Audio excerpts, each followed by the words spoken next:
Thank you. Certification of compliance with open meetings law, Madam Clerk. This meeting has been noticed to the public and news media as required by section 19.84 of the Wisconsin statutes. Thank you. Okay, meeting agenda has been presented. Number 6, public comment. I have one public comment. Linda, you want to step forward, please? State your name and address. Linda Zolmer, Village of Crystal Resident and ex-office property owner. And I wanted to express my sincere thanks for the work that was done to help with item 11B, which is the fraud report. So you have not only the day report, you also have month-by-month trends, which I hope that this committee, which I'm trying to show just how many increased people here in the county, the hands-on law enforcement and emergency services are also greater. So hopefully it brings greater awareness and maybe some solutions. And I also wanted to express appreciation for under the ambulance report, the graphics page and with the breakout by town. And when you get that report, if you might really mind explaining to the calls for Edgewater, if those are calls that Sawyer County responded to or the virtual and just clarify that. So thank you everybody for making the night. I hope everybody appreciates it. It's very helpful. Thank you. Is there anyone else for public comment? Nobody online? Okay, we'll go to number 7 then. Consider approval of our meeting minutes, June 1, 2023. Everyone had a chance to review them? Any edits, deletions, corrections? Okay, motion by Mr. Peters, second by Mr. Savitsky to approve our meeting minutes of June 1, 2023 as presented. Is there any further discussion? If not, all those in favor signify by saying aye. Aye. Opposed? Motion carries. All right, number 8, Circuit Court. Judges report? Anybody here? Anna, you want to? Okay. Anybody have any, did they provide a written report? Andy or? Nope. Okay. And you have nothing to add, Anna? Okay. I think the judges promise that once there's 2 judges, Oh, they'll sure. be better about attending. Sure. Then we'll judges plural report. Yeah. Right? Okay. All right. 8B, courthouse remodel update. Mr. Alvarado. Yeah, no major happenings as far as anything unanticipated. If you've noticed outside, our east parking lot is operational. The landscaping on the east side has been done as well. The hydro seeding and the boulders are placed up here along the new section as extra protection. They'll be starting on the west side of the building and this next week to get that blacktop done and the landscaping and pavement markings all put in place. In the new remodeled courtroom, sheetrocking and painting is going on right now. If you noticed in the entryway, they're starting to work on the ceiling and the new wall is getting finished. So depending on getting a temporary door in place, that temporary wall could come down next week. So it's starting to come along. Timeline is still the same, where we're lining up everything for them to be substantially done with construction by August 1st.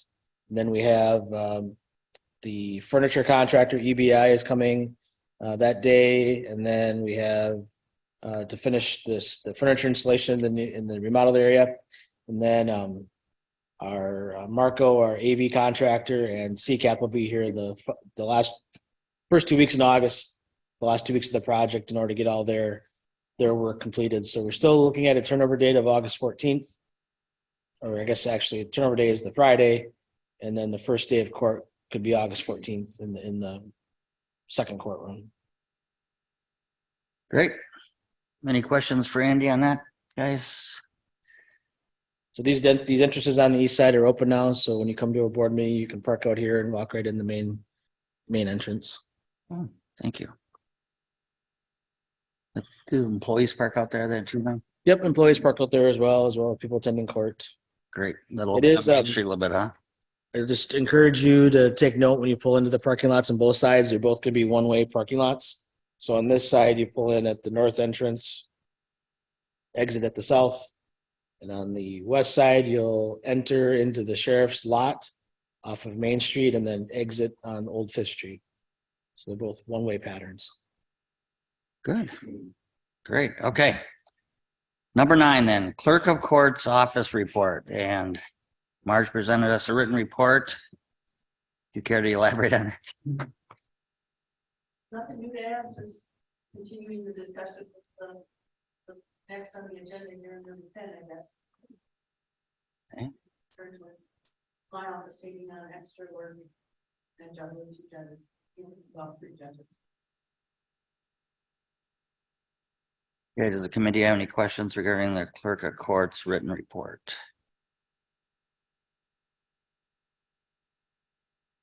No? Good with it, Andy? Yep. Okay. All right, if not, then, thank you, Marge, for presenting that to us. Number 10, consider court-related staffing and organization and budget. Discussion, possible action. Mr. Albrado.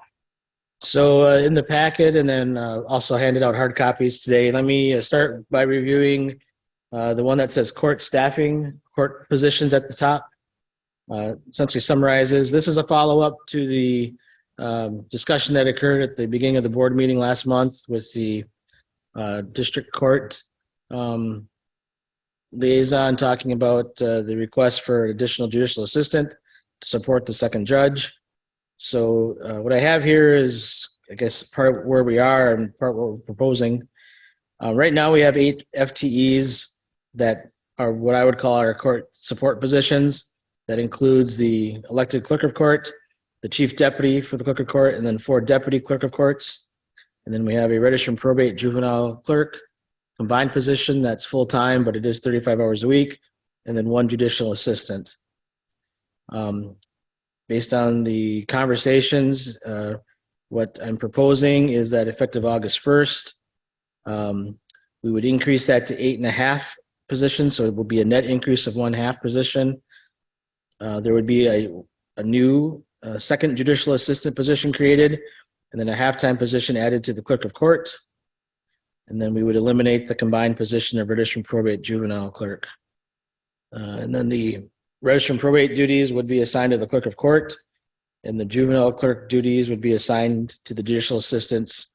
So for each judge, a judicial assistant would be assigned to each judge, and then they would be responsible for juvenile clerk duties for those judges. This is, I say, maybe the first step or the kind of the first effort here to address the staffing. I would just point out that we're adding a half position to the clerk of court to support the registered and probate duties.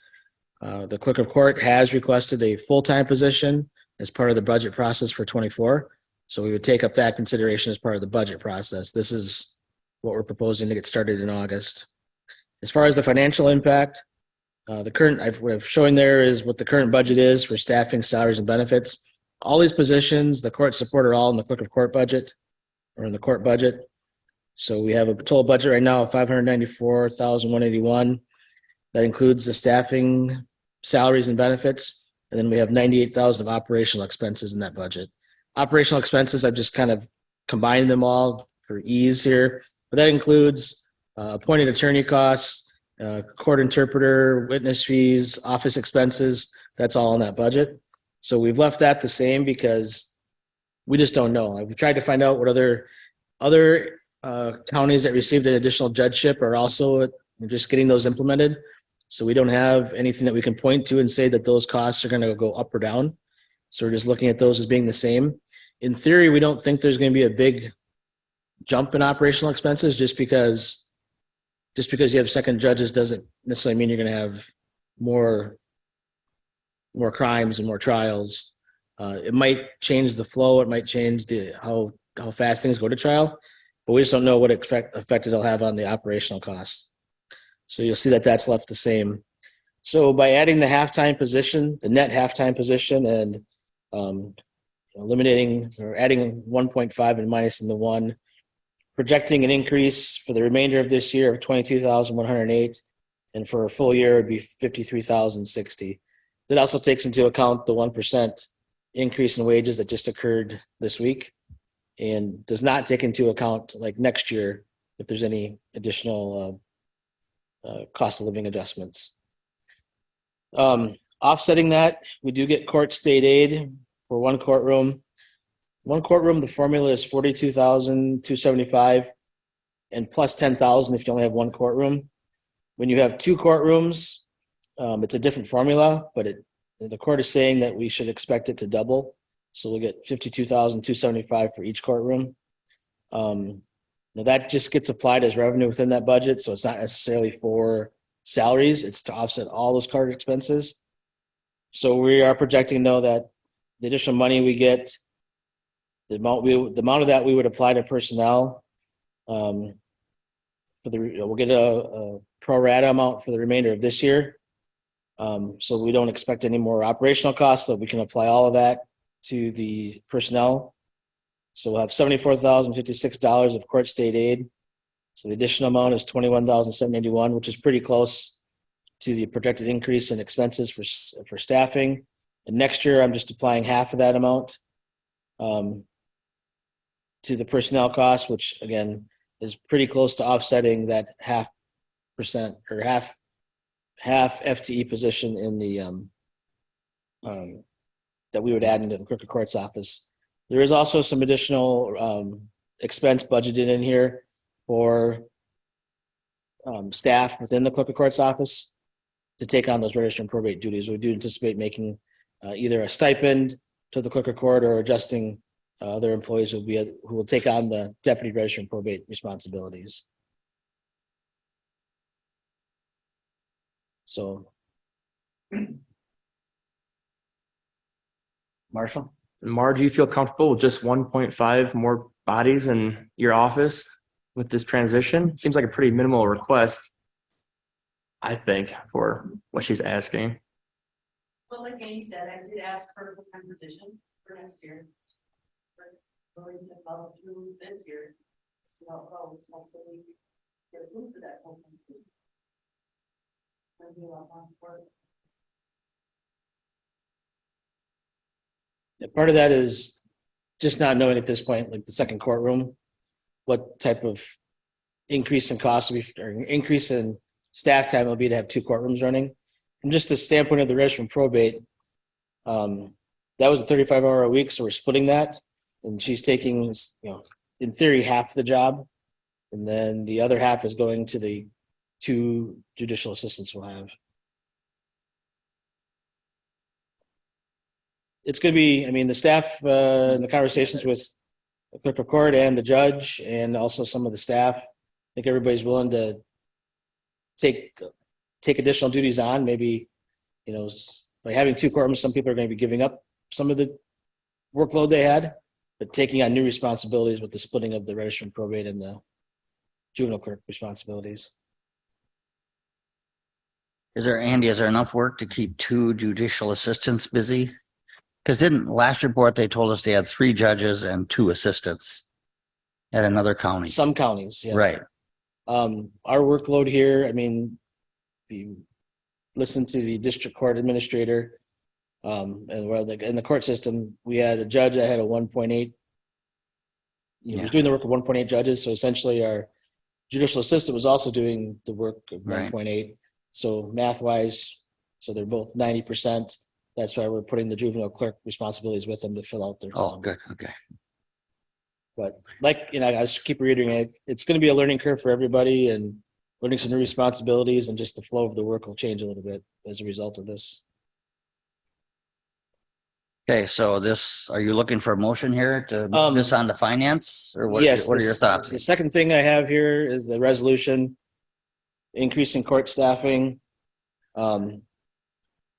Basically summarizes what I just explained, that the second judgeship was established. The court has asked for a second judicial assistant.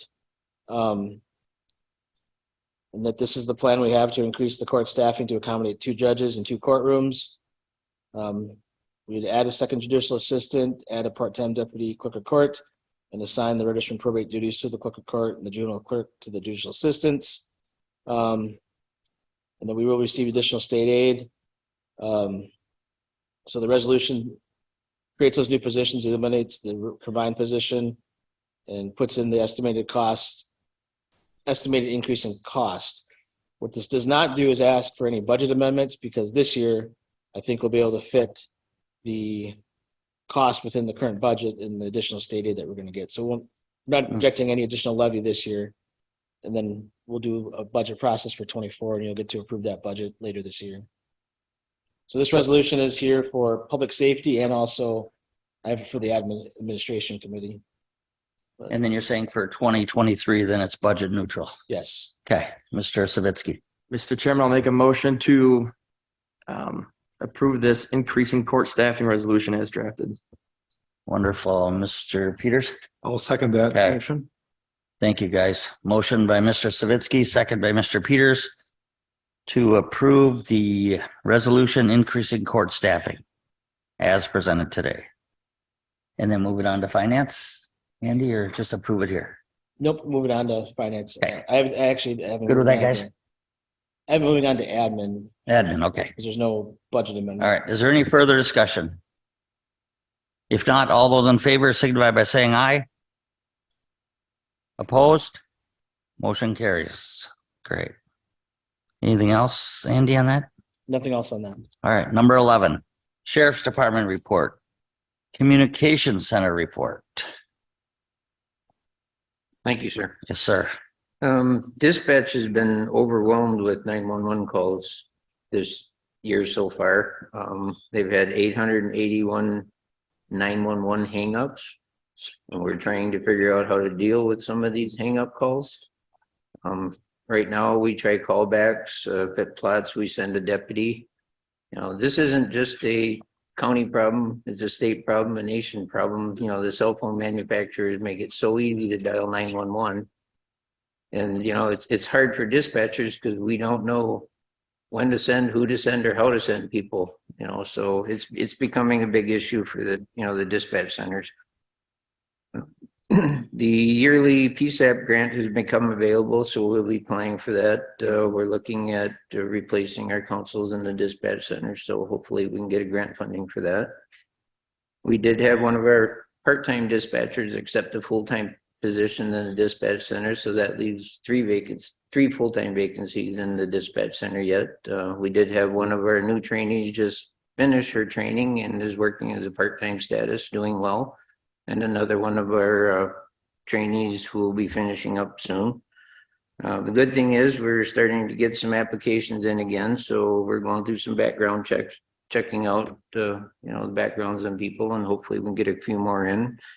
And kudos to a couple of our patrol deputies who we've forced to work in the dispatch center. You know, we pulled them off the road to work the open shifts in the dispatch center, and the two gentlemen have been helping with the training process and everything, so that was worked out pretty well for us. So other than that, I don't have anything else.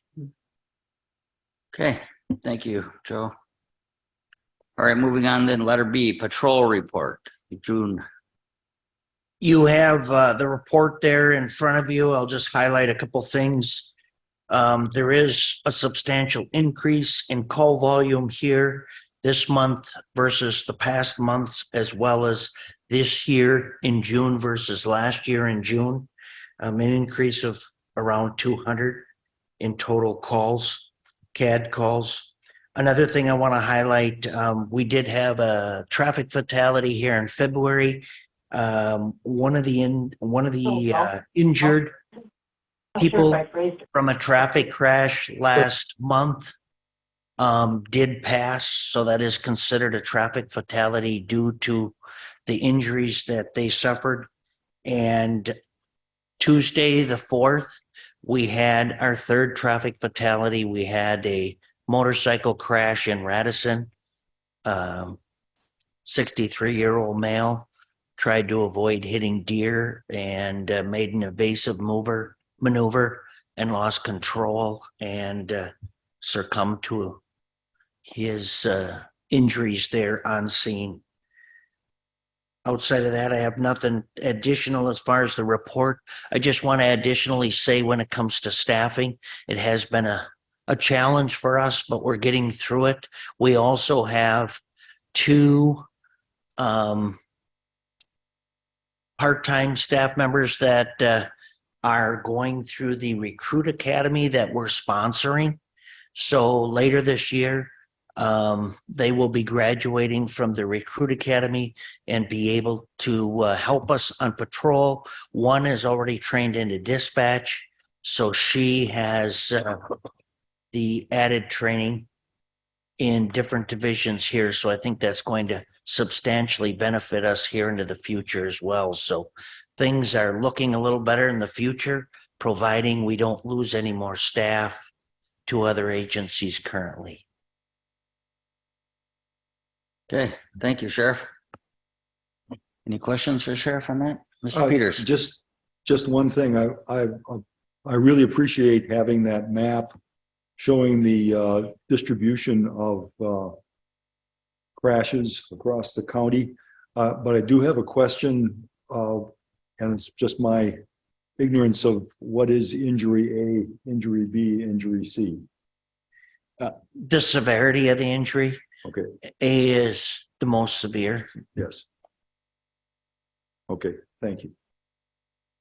They call it capacitating, incapacitating, and minor. Thank you. Okay, thank you. All right, moving on to jail report. Sergeant Waller. Thank you. The June 23 jail report shows we have an average daily population of 17.75 of those being females, 57 and a quarter being males. Our average probation incarceration is at 22.25. Average pre-sentence incarceration is at 41, and sentence incarceration is at 11.75. Currently, we have nobody on electronic monitoring. We did have 2 working Hubers, one who has since been released. And currently, the data at this report was running, we had 20 in Barron. Current inmate unemployment rates still floating around that 80% mark, 80.2. I did add on this top right there, the June of last year's numbers, just to kind of compare to this year's numbers. So if anybody wanted to see those. So.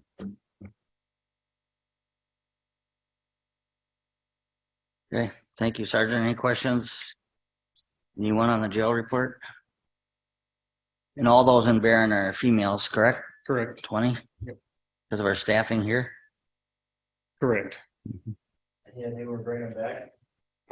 It's going to be in the very, very near future here. We have a jail inspection that we are preparing for on the 19th of July. Our staffing levels are looking good. We have another female who is scheduled to be done training here within a couple of weeks. We did get one of our females back from a maternity leave. So I anticipate shortly after the jail inspection on which is, like I said, on the 19th of July here. So. All right, thank you, Sergeant Waller. Thank you. Letter D, Communication Systems Specialist Report. I'll just comment a little bit there. Thanks. He did not submit a report. I have been in communication with John. He is fine tuning with our contractors as well as equipment suppliers there. A lot of our towers, we've learned it's increasing the ability to receive and others to transmit to minimize the overlap in the northern part of the county here, especially. And volumes, we've had a little issue there in dispatch, a little low, and continue to do some adjustments. So we may have to make it so they can't be adjusted there because some of it gets manually adjusted. People have a different opinion from one to the next. So we're working on some of those issues, as well as there's been some concern with the fire department's EMS on the interoperability side of things there, being able to monitor the other frequencies. And we have that, I believe, functioning now so that we're able to hear each other. So that's been a positive as well. And we hope to keep fine tuning it here. Good, thank you. All right, letter E, Code Enforcement Specialist, Public Safety Committee Report. Who gets? Oh. Oh yeah, thank you, Lynn. Everybody had a chance to review that report?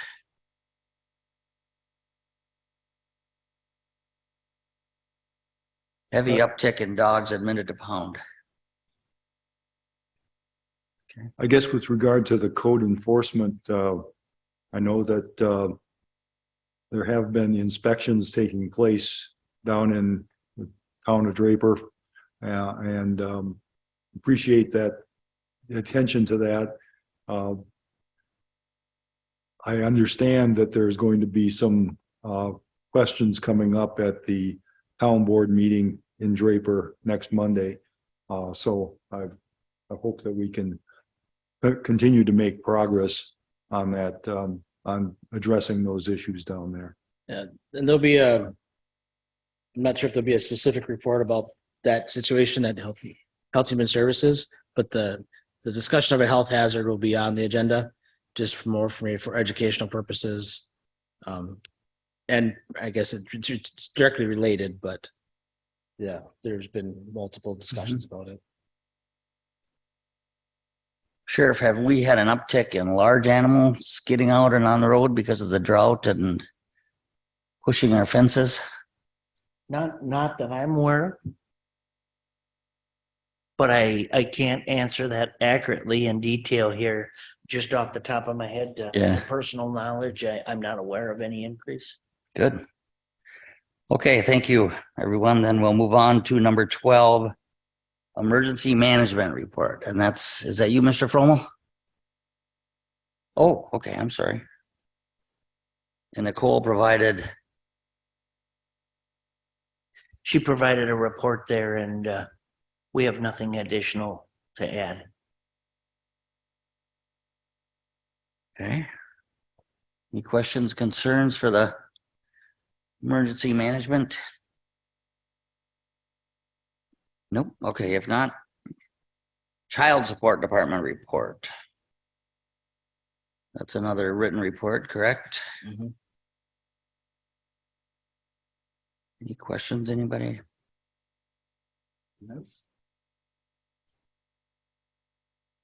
Okay. If not, 14, emergency services. Now that's you, Mr. Frommel. Yep, that's me. Thank you. You're welcome. So we've been really busy this month. Matter of fact, a lot of our calls have actually come since July 4th. But I've had 2 real critical incidents that I've been dealing with some crew members with. I deal with that on a one-to-one basis, and then if they need anything further, then I reach out, help them out on that. I have 2 paramedics that are almost out of their observation training. One is a full-time paramedic, one is a part-time paramedic, so they should be able to take up some of that slack that we've been lacking, and so that's good. We've been going over our medications. I've been going over a lot of medications with Dr. Lang, seeing what we need to stock, what we can kind of keep on a lower end, stuff that we don't use a lot of, and especially some of the more expensive stuff. So as you can see, I mean, I've been up to 33% of my budget so far, according to the finance report. So we're doing good. We're on the billing side, we're collecting more than we did last year. Especially if you compare run to run, we less runs and we're making the same amount of money on that. That's a good thing. We're still at around that 39% of that. I was asked to do the breakdown from the townships for that, and you can see that, basically that's from the beginning of this year, January, to 4 days ago.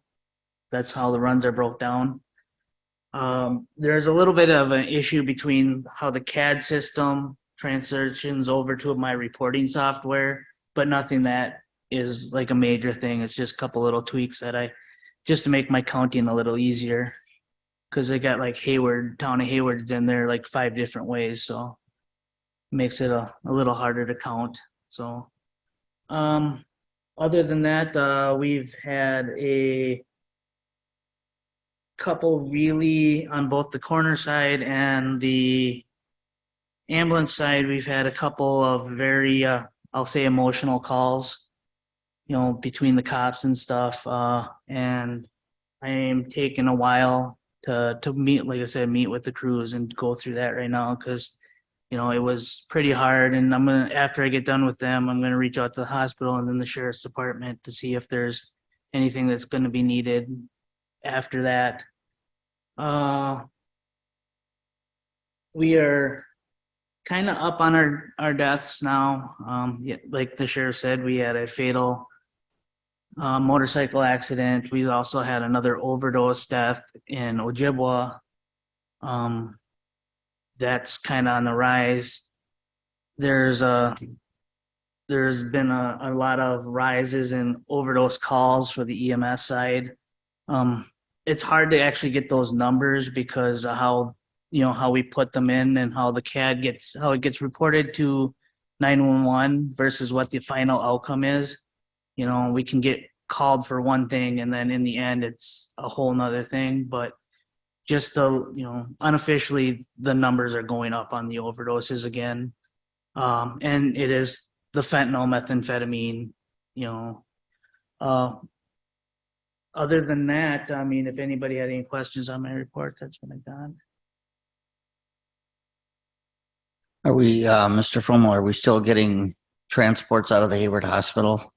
We are doing more transports out of the hospital. The only issue I have right now is that just the staffing, because I can't take a patient that's a paramedic level and drop them down to an advanced level. So if I don't have that, and we have to make sure that we're covering the 911. So it's 911 first, and then if we have people available, we're kind of tweaking some incentives that I'm going over with Andy, but nothing here to talk about right now of what we can do. I do have some nurses that are running with us for these transfers. Unfortunately, some of them are on vacation right now. And I do have a nurse that used to be, Dave Dockersall, he's coming on board too and he's going to be helping out with the transfers. I do like it when people, it's good to have the nurses come in, but I do like them to have EMS background because, the uniqueness of Sawyer County is that when you're coming back from a transfer, and it happens often where that crew all of a sudden is now on a 911 crew call as they just entered the county, or even Minot area or something, and there's a second call. I mean, during the fatal overdose, after I got done with that investigation, on my way back through, I grabbed an ambulance to do another second 911 crew because those guys were on the edge. Both crews were on the edges of the county. So I was able to cover that way. So we're trying to make it, I'm trying to, meeting with the fire departments, trying to push their EMR program and trying to make the EMR program turn into like an EMT. It's a great retirement job for EMTs to be, retired people go from their EMT to EMT basic and then to be able to kind of cover and help their community. It's one of the things, that's how I got in, so I really, really strongly encourage that. And I've been encouraging that with the Fire Association. And I'm working with LCO College. We're trying to get an EMT basic program going. It looks positive. Everything looks really good. The state's on board. We just got to get everything finalized and see how the college works through that. I think the high school next year is going to be offering an EMR program that was kind of pushed through. And I also think the LCO school is going to try to push through that for the high school. So it's something I support. And I do have instructors that are licensed at the state level that are willing to help out. I'm an instructor. So we're trying for that. Get all that going. So that's what I've been working on. Thank you, Mr. Fromo. You're welcome. Any questions, concerns for Mr. Fromo? Mr. Peters? I just wanted to also add my compliments on the report. It's very, very helpful. I did have one question, however, under the disposition of decedents, undocumented. I just didn't understand what.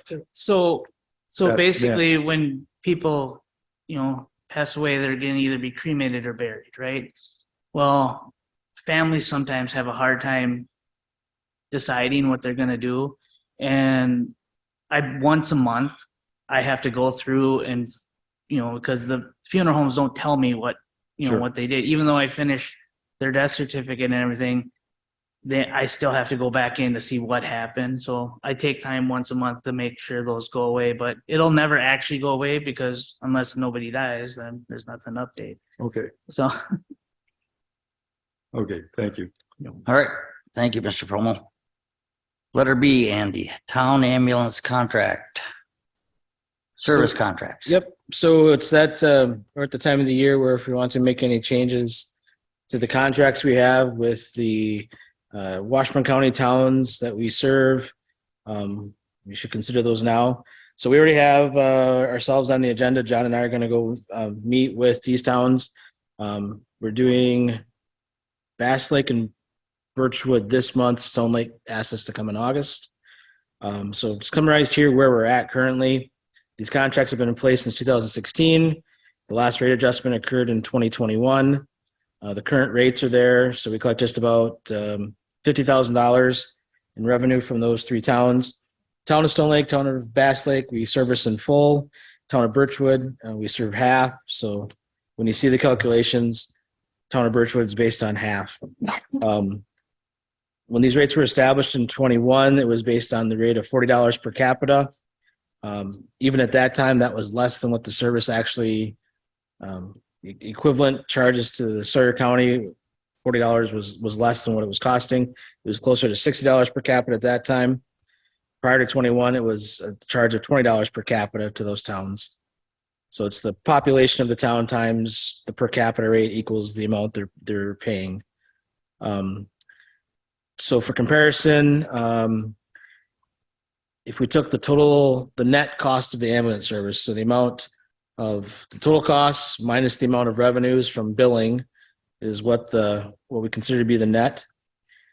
So the net cost in 2022 was 1.2 million divided by our population of 19,480. The per capita rate is $63. Based on the budget for this year, it's $80. It's $79.79, something like that. We did have a big jump in wages when we adjusted them last year, so that's really the $300,000 increase is all really in wages. So obviously the per capita rate is $80. We're charging half that to those towns. It might be a consideration to increase that amount. So down below, what I did is give you some comparisons, or what's it look like to adjust the amount we're charging.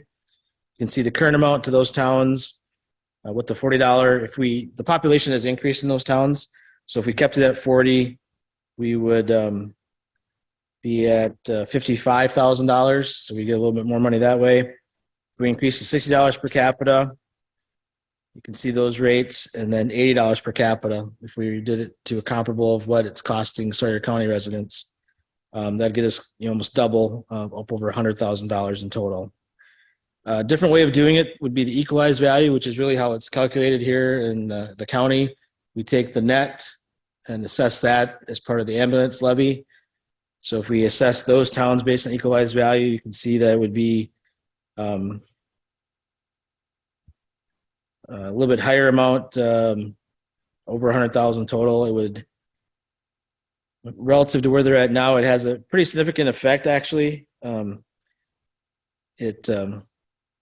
of Bass Lake is pretty comparable to what they're paying or would pay, a little bit more. Town of Stone Lake is about a 30% increase. 50% increase. Town of Birchwood's where it really makes a difference because their equalized value is significantly higher. So they would pay 4 times the amount, or close to 4 times the amount what they're paying now if we use equalized value. So I think this is going to be a couple month process. We're going to have to go to the towns, kind of make them our pitch based on what you want to recommend today or what we want to decide on for where we want to start our discussions. I will tell you that if we raise it significantly, I think we probably will potentially lose. We run the risk of losing those towns. Just looking into it, Washburn County The township, there are other townships in Washburn County contract with North Memorial out of, they have a garage south of Spooner, and they're paying $28 per capita for that contract. Now, why are they paying 28 and our service is costing us 80? Few factors. I think our coverage, we have 2 ambulances that are paramedic staffed. Generally, they have one that's advanced, a lower level of service, and a little bit longer, I would assume, longer response time. So I don't think the level of service is as good, which is the primary reason. And Mr. Fremmel can jump in and weigh in on that. But, if they have a choice between, they're going to have to make a value decision at some point. If we raise our rates and they can get it cheaper for lesser service, that's a decision they'll have to make. Now, there's good arguments not to go to 80 and not lose that revenue. If we lose them, it's not going to change the cost of our service. We're not going to be able to cut staff or drop an ambulance or really change. So our costs are pretty well fixed. So the revenue we get from them is just offsetting the rest of the cost of our service. This is, I guess partly my opinion, but that's how I would explain it from a business standpoint. You can see on the breakdown of reports that we've had 10 calls in those 3 towns or out of county, which one assumes that those are probably the 3 most likely towns where they're going. So it's not a significant burden on our service. So if you looked at it strictly like, kind of like some of the other town of Draper, town of Meteor, town of Village of Exland, those places that already have low call volume are really subsidizing the rest of the county service anyway. So it's not apples, not everybody gets the same value out of the service. So that'd be one reason if you want to keep it closer to where we're at now. That's just revenue that comes into the service to offset our expenses. But it's 2 sides. One, you keep it and get the revenue that you're not getting, but there also is the equity standpoint of the perception of the public that we're providing a service that's outside the county that are paying less than what county residents are paying for it. So I can give you arguments both ways.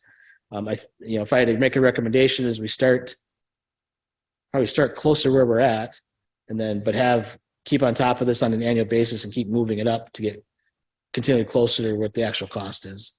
I just think if we try to go right to 80, this contract, it's going to be significant sticker shock to those towns. And maybe if somebody came to us and wanted to do that for a contract, we probably would not react we would have an adverse reaction. Let me say that. So maybe it's a good time for questions, or John wants to jump in. Go ahead, Mr. Fremmel. Oh, 10. So when I did that, so when you get a dispatch out of the county, that's all it says is out of county on the CAD system.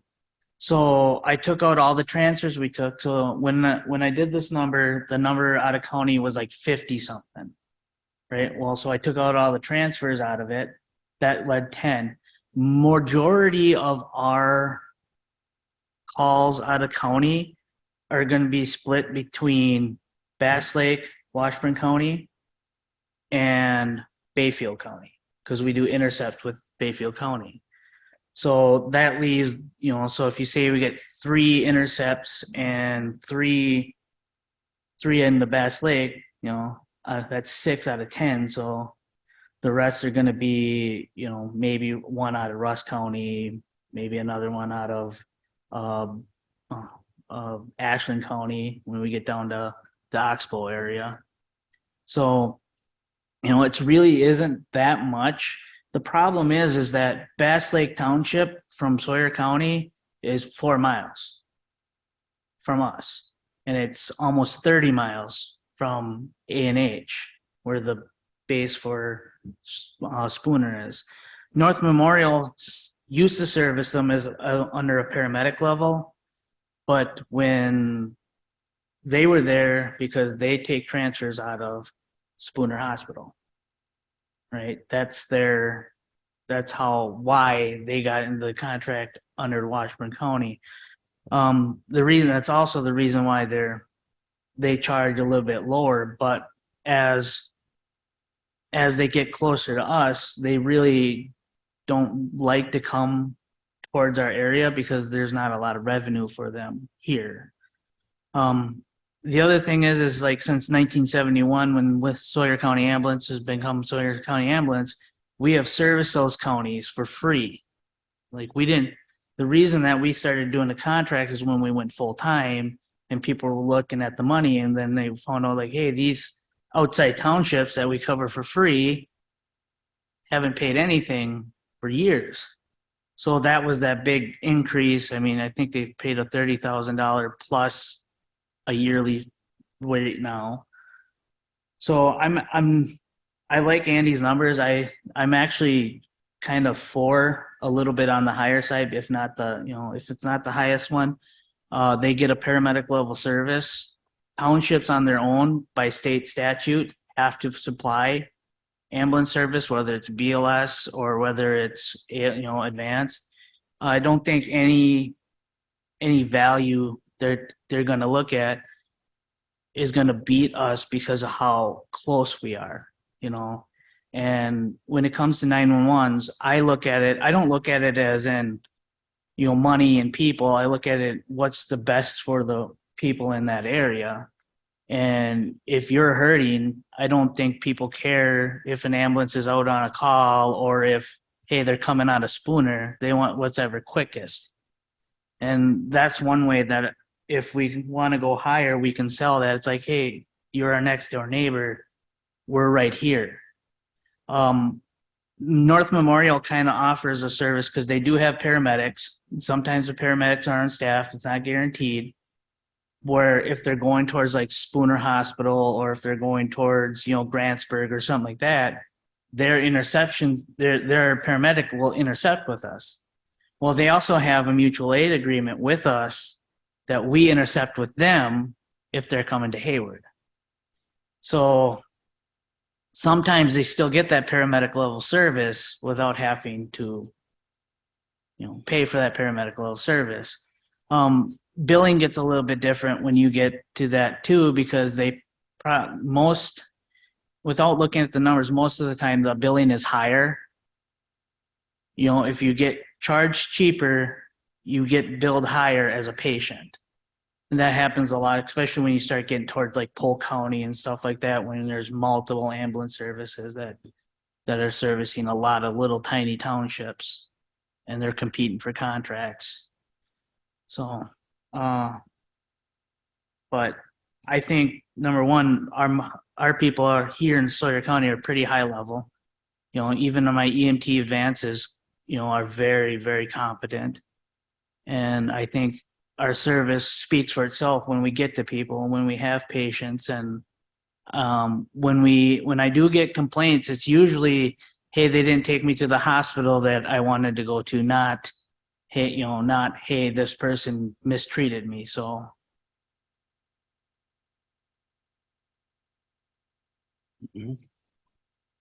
Oh. Did you have a comment, Ms. Zomer? Sure, I'll allow you. Thank you, Linda Zomer. Told this committee before about my experience with the virtual services, and so I'm also aware of and appreciate the history provided that you want to kind of counsel on trying to repeat anything. And at the time that the Sawyer County moved forward with charging these towns something, they went along with the formula that North Memorial uses big population, which even in Washington County, they realized that population is not a good way to count things because we have so many non-resident words. And so one of the things that has been brought forward over the years, maybe some of Sawyer County board members support, is moving towards equalized values in the same way that our towns in Sawyer County are assessed. One, it takes away all the complication that Sawyer County has to go through to try and adapt the formula for Washington County based on population. And maybe looking at these numbers now is a good time to look at equalized value because it actually comes out less than the $80 rate. So maybe it's an easier sell. And also with the town of Birchwood, the way they're contracted under the Birchwood Four Corners Emergency Services District, their formula is already partially based on equalized property value. So they're familiar with the concept. And so I think it's 50% based on UTV, and then also they're 50% based on a 2-year average number of calls. So if more calls the town gets out of that service, the more they get charged. So, Okay, thank you, Linda. Appreciate that information. So pleasure of the board then, if this is discussion, mainly Andy. I know our Northwest Regional Planning dues and assessments are based on equalized value too, correct? Correct. Because that takes in all of our properties and their values, and even these second homeowners, correct? Yeah, in theory, you pick up some of the non-resident property owners and the improvements they've made. Which, yeah, there's no perfect way, like this type of a service, it's based on bodies, but not all bodies are permanent here. So equalized value, it's how we assess the cost back to the current residents. It would be reasonable to use that as well to charge the Washburn County towns. And I'm thinking for you, there's two ways of looking at this. One is it's revenue that only helps us, whatever we can get. On the other hand, if we were to lose one of these towns, that whatever we lose out of that revenue will get added to the ambulance levy because the cost isn't going to go down, but it might be worth it to make it equitable, even if we lose one of these towns from a perception standpoint. So, And Mr. Fromel, how many years have we been running at a higher level ambulance service? 2013, I believe, we became a paramedic volunteer, and then 2016, Yep. full time. Put your salesman hat on. Yeah. Well, yeah, I think if you want to give direction, that's what we're going to do. I might have to Right. come back with my tail between my legs, but if you want to, I think equalized value for two of these towns is within shooting distance of where they're at or the $60 amount. It's just the one township that really is a significant jump. So, I would think that anyone using these services are going to be distributed equally. So same people in Sand Lake Township, Sawyer County, or Bass Lake Township, Washburn County are getting the same funding, or the same cost effective per call, I guess. So I don't know why it would hurt anyone if we asked for more, because the more money in your budget, I'm guessing, would be supplementing everyone using the services. So I don't know why we wouldn't ask for the larger number and start from there. But if you think it might scare someone away, again, it might benefit us not having them. Yeah. So I would say $80 was what we should be, asking, the higher end, I guess, and work from there. But we're not looking for a motion or anything today, right? I think a motion to recommend what we're meeting with the towns starting next week. So we want to go in with something to propose to them. And if we find out. Mr. Chairman, I make a motion for $80 per diem for when we go to speak with the townships. To go with that for discussion. Okay, got a motion by Mr. Savitsky to send our county administrator, correct? Will you go with Mr. Fromel then to the towns? And advocate for the $80 rate, huh? That what it's costing us? Yeah. And Start there? yeah. And Is like I that your said, motion, just- Mr. Savitsky? Okay. Before we go into any further discussion, do I have a second for that motion? I'll second that. Okay, second by Mr. Peters. Go ahead, Andy. So I just wanted to highlight in that $80, we can go in with that. So just as the second sheet, and I didn't really get into that. That's just the math, but $80 per diem would net us $110,000. Equalized value per diem would be $102,000. And the difference is that with $80, town of Birchwood doubles. Essentially everybody doubles from where they're at. If you go with equalized value instead of the 80, we still get close to that. We're over 100,000, but it really just substantially impacts one of the towns, not all three. So just something to consider that if we're going to go 80, now might be the time to make it the switch to equalized value as our measuring stick. That way it's consistent with how all the other towns in Sawyer County are billed. What about this, Andy?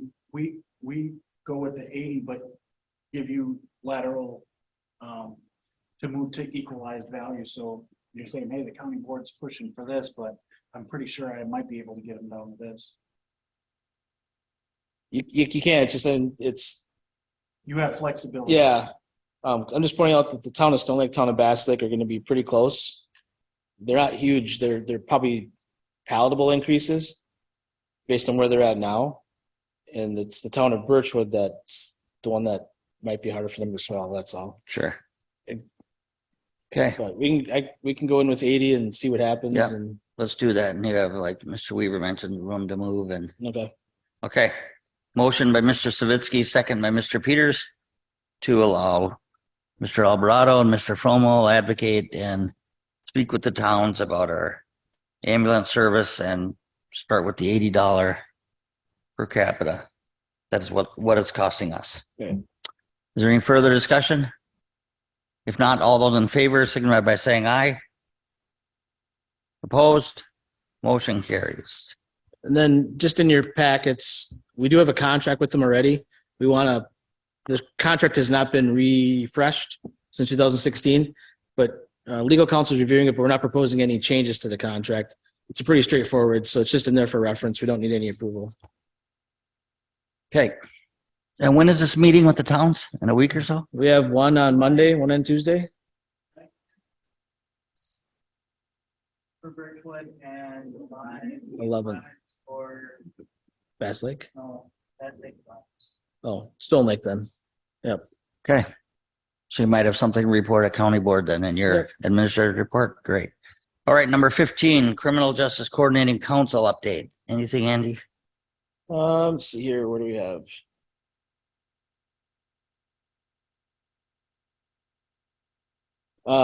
The criminal justice, the coordinator or Justice Point reported in that they currently have 100 pretrial cases. Current cases on diversion are 10. Diversion referrals pending are 8, and they've completed 21 cases, completed their diversion. The treatment court, excuse me, there's a 26 person wait list for the diversion program and another 7 pending intake. There were 14 completed high school equivalency diplomas done in the jail as well. Treatment court is still organizing itself, preparing to start up. Really, it's going to be full-fledged the 1st of next year, but they'll start doing some preliminary work once the second judge is on board and there's capacity there to have the judges involved. Heard the homelessness task force has an update, working on another facility in the area for homelessness. And also we're working on, have had conversations with Northwoods Tech about potential for additional training programs for inmates. This month, I've just received it this week, so there is a draft budget for use of the opioid funds that'll go to CJCC for discussion and hopefully approval out of there to come up through the finance and to the county board for consideration to start tapping into those opioid funds to address prevention and awareness activities related to that. Okay. Thank you. Future agenda items. I think we want to be sure and keep this ambulance contract with the towns Mhm. on our next meeting. Madam Clerk, please.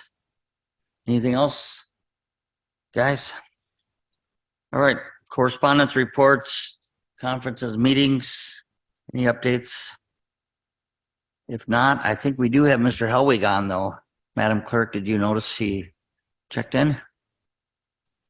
Just found him. Okay. All right. And with that, we're adjourned. Thank you, everyone.